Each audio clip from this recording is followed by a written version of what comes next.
Nigerian customer थे, वो drugs वगैरह कुछ भी लेके जा रहे थे, तो चेकिंग के दौरान उसमें ड्रग्स पकड़ा गया। ड्राइवर को भी बंद कर दिया, उन्हें भी बंद कर दिया। ड्राइवर कमीशन और ट्रैवल वेलफेयर बोर्ड यहाँ की मुख्य मांग है, जो 3 राज्यों में ऑलरेडी बना हुआ है। जंतर मंतर पे कई प्रदेश के प्रदेश अध्यक्ष आए, पूरी दुनिया के जब लोग आ जाएंगे, कोई गाड़ी नहीं चलाएगा तो गाड़ियाँ खड़ी हो जाएंगी। माननीय जी को वो आपका लागू करना पड़ेगा, हमारा ड्राइवर आयोग। अभी तो ये अंगड़ाई है, लड़ाई भी बहुत होगी। जूते का चलान होता है मैडम, ड्राइवर का नेम प्लेट का चलान कर देती है पुलिस। 2 किलोमीटर पिकअप होता है, 5 किलोमीटर ड्रॉप होता है। रेट क्या मिल रहा है? 86-87 रुपए। उसमें कस्टमर बैठते ही कहता गाड़ी इतनी गर्म है, ठंडी करो, एसी चलाओ। ड्रॉप लोकेशन आगे का है, थोड़ा सा और आगे चलना पड़ता है। मनमानी ये करते हैं, 2-3 किलोमीटर आगे लेके चले जाते हैं। केवल कैब ड्राइवरों ने 28% जीएसटी भरा है। 1.5 करोड़ केवल कैब और ऑटो चलाने वाले भारत के अंदर लोग हैं। 7 लाख करोड़ से ज्यादा का जीएसटी तो उन्होंने सरकार को दिया है। हम फोन करते हैं कस्टमर केयर पे कि हमारा ड्राइवर लापता है, तो कंपनी की तरफ से ये जवाब आता है कि हमारी पॉलिसी के अगेंस्ट है, हम कस्टमर की डिटेल आपको नहीं दे सकते।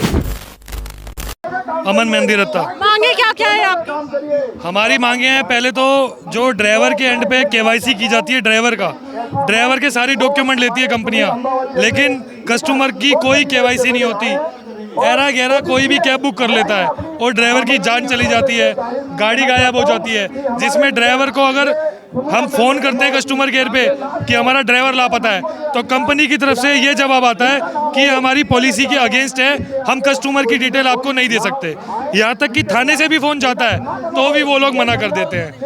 दूसरी मांग है यूपी टैक्स, जो यूपी टैक्स को लेकर अभी चल रहा है कि भाई यूपी टैक्स जो पुरानी गाड़ियों को भरना है, 1 टाइम टैक्स कर दिया है। नई गाड़ी पे तो समझ आता है, लेकिन पुरानी गाड़ियों पे समझ नहीं आता है। दूसरी मांग है हमारी किराए की।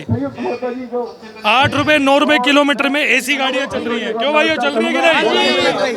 8 रुपए 9 रुपए का पहले एक टाइम होता था, अगर गाड़ी बुक करनी है तो आपकी जेब में 1000 रुपए होने चाहिए मैडम, लेकिन आज 300 रुपए हैं तो आप टैक्सी बुला सकते हो। 98 ये देखो, ओला का 86-87 रुपए का रेट है। हाँ, मतलब 86 रुपए में गाड़ी आती है कि 5 किलोमीटर घुमाने के लिए। सोचो, 2 किलोमीटर पिकअप होता है, 5 किलोमीटर ड्रॉप होता है। रेट क्या मिल रहा है? 86-87 रुपए। उसमें कस्टमर बैठते ही कहता गाड़ी इतनी गर्म है, ठंडी करो, एसी चलाओ मैडम, तेज करो। जो ऑनलाइन बुकिंग होती है रैपिडो उबर की, उसमें अभी आजकल ऑफर भी चल रहे हैं कि 98 में बुक करिए, पहली 2 राइड फ्री होंगी। उस पे क्या कहना बना लो? मैम देखो, कंपनियां ड्राइवर को लालच दे रही है, ऑफर दे रही है, लेकिन इंसेंटिव आज भी नहीं दे रही है। कंपनी सिर्फ एक झांसा देती है कि आपको 200 रुपए एक्स्ट्रा मिलेंगे, एयरपोर्ट चले जाओ। जब ड्राइवर राइड पूरी कंप्लीट कर देता है तो कंपनी पैसे काट देती है, लेकिन इंसेंटिव नहीं मिलता। इतनी सारी कंप्लेंट है हमारे पास कि हम बता के थक चुके हैं, इसलिए ये धरना प्रदर्शन किया जा रहा है। जमीनी स्तर पे क्या क्या चीजें आप लोग को झेलनी पड़ रही है? देखो मैडम, सबसे पहले तो ड्राइवर की हत्या। अभी रिसेंटली 3 से 4 ड्राइवरों का मर्डर हो गया है। सिक्योरिटी इशू, केवाईसी की मांग हमारी इसीलिए है। जब हमारा पुलिस वेरिफिकेशन, मोबाइल डाटा सब कुछ कंपनी के पास है, तो कस्टमर का भी वेरिफिकेशन होना चाहिए। कोई भी राह चलता हुआ कैब बुक कर लेता है, ड्राइवर की पुलिस वेरिफिकेशन होती है, वो बैंक में लगती है, लेकिन कस्टमर के एंड पे कुछ भी नहीं होता है। ड्राइवर का मोबाइल छीन लेता है, कोई मर्डर कर देता है, कोई रिस्पॉन्स नहीं आता है कंपनी का। अगर ये ड्राइवर किसी को मार दे तो पुलिस कार्रवाई जल्दी हो जाएगी, अगर यही कस्टमर इसको मारे तो कोई कार्रवाई नहीं की जाती। क्यों? रीजन कंपनी है, सबसे बड़े रीजन कंपनी है। आप लोग की जो और साथी आए हैं, उनकी मांग ये है कि जब हम टोल टैक्स पे जाते हैं या फिर जब हम बॉर्डर के एरिया पे जाते हैं, चेकिंग कर रही है पुलिस, अच्छी बात है, लेकिन उसके बाद पैसे भी लेती है 500 रुपए। हरासमेंट करती है पुलिस। पैसे इसलिए लिए जाते हैं क्योंकि उनको पता है ड्राइवर है, इसके साथ तो आगे पीछे कोई है नहीं। जहां उसको लगेगा कि इसके जूते नहीं है, जूते का चालान कर देगी। आप चालान नहीं भरोगे, जूते का चालान होता है मैडम, ड्राइवर का नेम प्लेट का चालान कर देती है पुलिस। अब ड्राइवर है, कभी कभार भूल जाता है, यूनिफॉर्म में तो कई बार पुलिस भी नहीं होती। मानते हो ना इस चीज को? कल मेरठ में 400 रुपए देकर छुटा हूँ मैं। परसों मेरठ गया था मैं, मेरी गाड़ी की नंबर प्लेट खो गई थी, हमने दूसरी लगा रखी है। मैंने जो दिखाई रिपोर्ट भी, पर भी 400 रुपए ले लिए। मैं बोला सर इसकी रिपोर्ट है, कह गाड़ी बंद करूंगा मैं, तुम्हारी गाड़ी भेज दी बंद करने के लिए। 400 रुपए लिए मैंने, कितने भाई है ही नहीं। 1 घंटा परेशान रखा था और कंप्लेंट दिखा रहा था। अभी आप सिक्योरिटी को लेके बात कर रहे हो, मैं बता रहा हूँ, अभी कल परसों एक ड्राइवर दिल्ली के अंदर से कहीं अंबाला की साइड गया था, HR नंबर गाड़ी है उसकी, शायद वैगनर। नाइजीरियन कस्टमर थे, वो ड्रग्स वगैरह कुछ भी लेके जा रहे थे, तो चेकिंग के दौरान उसमें ड्रग्स पकड़ा गया और ड्राइवर को भी बंद कर दिया, उन्हें भी बंद कर दिया। जब कंपनी से लोकेशन मांगी गई, कंपनी से नंबर मांगा गया, गाड़ी किसने बंद करी? मतलब कहाँ है, लास्ट लोकेशन दे दो, तो कंपनी ने मना कर दिया, हम आपको नहीं दे सकते। क्या ड्राइवर भाई हमारा इतना सस्ता है? ये कंपनियां घास कूड़ा समझ रही है ड्राइवर को।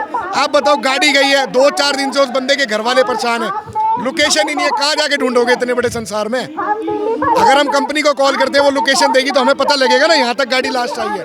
वो लोकेशन नहीं देती, किसने बुक करी उसका पता नहीं देती, क्या करेगा ड्राइवर भाई बताओ? गलती पैसेंजर की होती है, चपेट में ड्राइवर भी आ जाता है। पैसेंजर की तो गलती है ही है ना। आप नया नंबर लो, आईडी बनाओ, ड्राइवर का मर्डर करो, गाड़ी छीनो, नंबर फेंक दो, खत्म।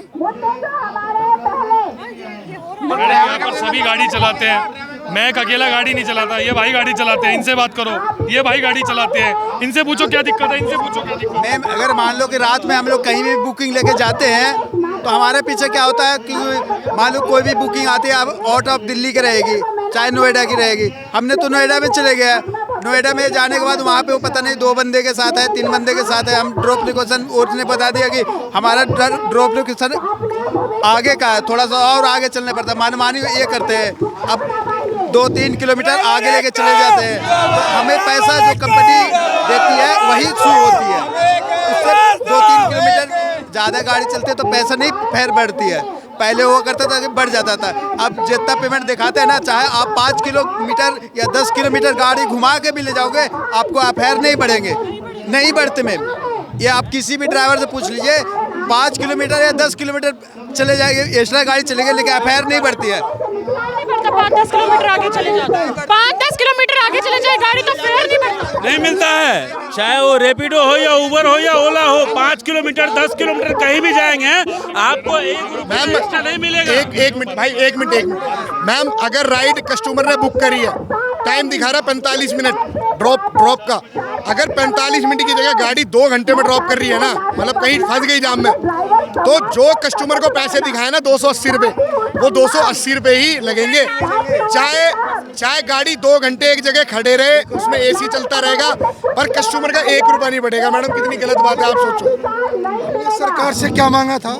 हमारा किराया मिले, हमें सिक्योरिटी मिले, हमारी KYC हो, ड्राइवरों का मर्डर हो रहा है उस पर कार्रवाई हो। सरकार ने हमें क्या दिया? 1 लाख भारत टैक्सी दिया, वो उससे भी गुरु निकला, वो उसका भी गुरु निकला। यानी अमित शाह सरकार ओला उबर का नतमस्तक हो गए। हम ड्राइवर का किराया तय नहीं करेंगे, वो मर रहा मरने दो, हमने रोटी मांगी उन्हें रोटी नहीं देंगे, तुम के एक ढाबा खोल देंगे उसमें एक काम करो। ये क्या तरीका है? इतने लोग आए हैं, सरकार को सुनाई नहीं देता, एक KYC तो मांग रहे, एक मिनिमम किराया तय हो, 15, 20, 25 जो भी हो। अमित शाह ने वो नहीं किया कि हम ड्राइवर को किराया तय कर दें। आप ये राइड देखिए, कहता है 6 किलोमीटर भी नहीं है, राइड 6 किलोमीटर नहीं, 1 घंटा 12 सेकेंड है, 12 मिनट, 1 घंटा कितना दे रहा है? 145 रुपये। बताइए, अब बताइए 1 घंटा कुछ हो रहा है क्या? हमें कंपनी दिया है 150 रुपये आ रही है 1 घंटा। एक तो जाम में कितना है, तो जाम भी देखिए आप, कम है, CNG लगी है इसमें, 200 रुपए की CNG लगी है। आप देख लो आग के सामने, आप ये चीज पे और मजे की बात, जिस देश को जो मीडिया चलाती है वो मर रहा है, उसको मतलब नहीं, उसको मतलब ईरान में क्या हो रहा है, अमेरिका में क्या हो रहा है, यहाँ कौन मर रहा है उसको कोई मतलब नहीं। एक भी आप बताइए ना, एक भी गरीब की बात अगर मीडिया पे दिखाया जाए तो बता दीजिए। आज तक जितना भी हुआ, भारत टैक्सी आया, एक भी टोल नहीं दिया। मैंने 3 राइड किया, एक भी टोल नहीं दिया मुझे। भारत टैक्सी में एक भी टोल नहीं दिया गया। जब कस्टमर केयर में फोन करते हैं तो क्या कहता है पता है? वो क्या कहता है कस्टमर केयर पता है? भैया ये सिस्टम यही दे रहा है, आपको यही मिलेगा, भैया यही भारत टैक्सी है। और आज क्या दे रहा है? 40 रुपये आपको पर डे लगेगा। आज से 1 महीना पहले बोला गया कि फ्री है, आज 40 रुपये आप 1 दिन का दीजिएगा तभी मिलेगा आपको राइड, नहीं तो नहीं मिलेगा। वो तो हाँ पहले फ्री था, आज 2 महीने से फ्री था, आज 2 दिन से हो गया है ऐसा कि 40 रुपया पर डे लगेगा आपको। इससे पहले मेरे साथ 3 राइड मैंने किया, तीनों राइड में मेरा 900 रुपये का नुकसान हुआ है। न्यू अशोक नगर से लेके फरीदाबाद मैंने गया और 320 रुपये का टोल बनता है एक बार में, और 320 रुपये में 100 रुपये का टोल दिया गया मुझे सिर्फ। और तीनों बार मैंने कस्टमर केयर को फ़ोन किया तो कह रहा है सिस्टम यही है, अपडेट नहीं हुआ है, अपडेट होगा तो आपको मिल जाएगा। कब मिलेगा भैया, किस दिन मिलेगा? एक आदमी 10 लाख की गाड़ी खरीदता है, सुबह 200 का रिचार्ज करता है, 800 रुपये का CNG भराएगा, उसके बाद उसका गाड़ी किराया क्या मिलता है, 100 रुपया। ते अंधेर नगरी चौपट राजा, अगर कोई सरकार का सुन, अंधेर नगरी चौपट राजा, जनता मर रही है, प्रधानमंत्री भाई और बहना, बस इससे ज्यादा कुछ नहीं हो रहा है। ड्राइवर कल्याण समिति अध्यक्ष हरिश्चंद्र। अध्यक्ष जी, आज आप यहाँ खुद मौजूद हैं प्रोटेस्ट में, तो जाहिर सी बात है बहुत समस्या झेलनी पड़ रही होंगी, तो एक अध्यक्ष के तौर पे आप क्या क्या समस्याएं देख पा रहे हैं? मैं माननीय प्रधानमंत्री जी से निवेदन करता हूँ कि देश के वाहन चालकों के बल पर देश की अर्थव्यवस्था, विकास, व्यवसाय सब कुछ टिका हुआ है।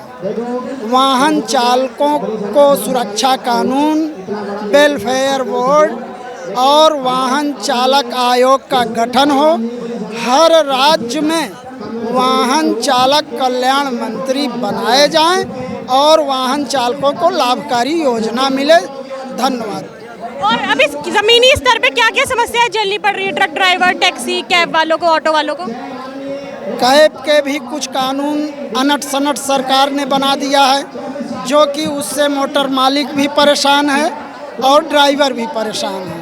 टैक्सेस बढ़ा दिए गए हैं, उनको वन टाइम के नाम पर कहीं लूट रहे हैं, कहीं पार्ट टाइम के नाम पर लूट रहे हैं। सरकार कुछ ऐसा तरीका निकाले जिससे कि वाहन चालकों को भी लाभ मिले और मोटर मालिकों को भी लाभ मिले। क्या क्या समस्याएं हैं? मैडम, आपके चैनल के माध्यम से मैं माननीय प्रधानमंत्री जी को आह्वान करूंगा कि ड्राइवरों के साथ तो 24 घंटे न्याय होता है। गाड़ी लेकर ड्राइवर निकल लिया है तो गार्ड उसको डांटता है, सिपाही डांटता है और कहीं दरोगा पकड़ के बंद कर देता है।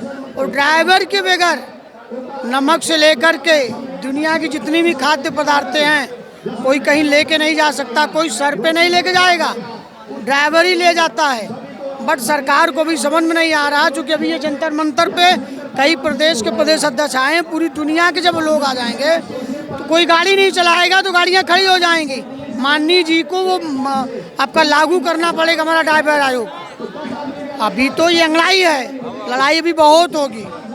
आपके चैनल के माध्यम से बताना चाहता हूँ माननीय प्रधानमंत्री जी को, ये ड्राइवर आयोग का गठन तत्काल लागू कर दें। अभी सिंधु बॉर्डर पे चल रहा है बवाल, आज जंतर मंतर पे चल रहा है। कोई छत्तीसगढ़ से आए हैं ड्राइवर भाई, अध्यक्ष आए हुए हैं, कोई बिहार से, माने पूरे हिंदुस्तान के कोने कोने से लोग आए हैं। अभी कम संख्या में, इसलिए कि ड्राइवर कमाऊ पूत होता है। वो सोचता है कि आज मैं गाड़ी खड़ी करूँ, मेरे बच्चे कहाँ से कमाएंगे। ठीक है, जिस दिन ये ड्राइवर जान जाएगा कि हमारे साथ कोई अन्याय नहीं हो रहा है तो सब खड़ा हो जाएगा गाड़ी लेकर के। फिर माननीय जी को घुटना टेकना पड़ेगा। अभी मौका है, हम लोग आह्वान कर रहे हैं और इनको ड्राइवर आयोग का गठन कर दें ताकि ड्राइवर साथी हमारा वहाँ पे अपनी शिकायत को करे। हिजड़ों का आयोग बना हुआ है, महिलाओं का आयोग बना हुआ है, ड्राइवरों का आयोग क्यों नहीं है? मानवाधिकार बना हुआ है, तो ड्राइवर का एक आयोग हो जो ड्राइवर साथी को कहीं अनहोनी हो वो जाके अपनी शिकायत कर सके। आपके नजरिए में ड्राइवर आयोग की आवश्यकता क्यों है और ड्राइवर्स को जमीनी स्तर पे क्या क्या समस्याएं झेलनी पड़ रही है? दूसरा, आप लोग की मांगे क्या है? देखिए, मैं राजस्थान से हूँ, Rajasthan gig and app based worker union से, और यहाँ पे राष्ट्रीय ड्राइवर संयुक्त मोर्चा समिति के तत्वाधान में करीब 6300 संगठन पूरे भारतवर्ष से यहाँ एकजुट हुए हैं, जिसमें ट्रक, बस, ऑटो, कैब और सभी मतलब ट्रांसपोर्ट सेक्टर से, ड्राइवर सेक्टर से जुड़े हुए लोग हैं। तो मैं राजस्थान से आया हूँ, मैंने गिग वर्कर का कानून के लिए पैरवी करी। तो राजस्थान में पहला कानून बना राजस्थान प्लेटफॉर्म आधारित गिग कर्मकार कल्याण अधिनियम 2023।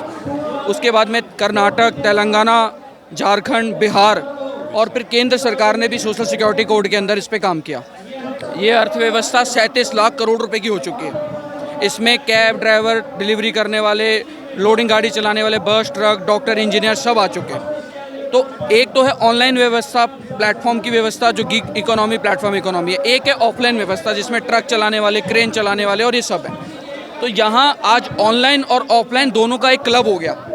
और ये जो ड्राइवर वेलफेयर बोर्ड है ये ऑलरेडी कर्नाटक में बना हुआ है, ऑलरेडी आसाम में बना हुआ है, ऑलरेडी जो है ये हाँ चंडीगढ़ में मोटर व्हीकल एग्रीगेटर गाइडलाइन के तहत एक सामाजिक सुरक्षा है। तो ये ऑफलाइन का जो वेलफेयर बोर्ड है, मैंने आपको क्या बताया, ऑफलाइन और ऑनलाइन, है ना। एक तो गिग इकोनॉमी, प्लेटफॉर्म इकोनॉमी है, जिसके ऊपर कानून बन गए, सोशल सिक्योरिटी कोड बन गई, तो उसकी सुरक्षा तो उसके अंतर्गत हो रही है।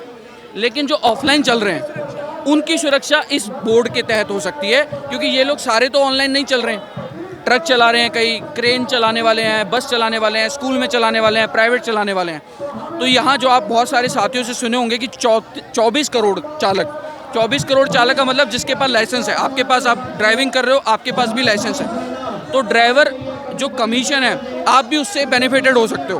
तो इसलिए ड्राइवर कमीशन और ड्राइवर वेलफेयर बोर्ड यहाँ की मुख्य मांग है, जो 3 राज्यों में ऑलरेडी बना हुआ है और नेशनल लेवल पे बनना चाहिए। जैसे गिग वर्कर का कानून नेशनल लेवल पे भी डिमांड हो रहा है। तो ये 2 ऑफलाइन और ऑनलाइन का क्लब है, पूरे देश में करोड़ों की संख्या में लोग हैं। अगर सरकार ने हमारी मांगे नहीं मानी, कानूनों को नहीं बनाया, बोर्ड को निर्माण नहीं करा और पुराने कानूनों जो एग्जिस्टिंग लॉ है उसका वायलेशन जो हो रहा है, अगर उसको नहीं रोका, तो ये संख्या आपको दिनम दिन बढ़ती दिखेगी और सरकार के प्रति आक्रोश आपको बढ़ता दिखेगा।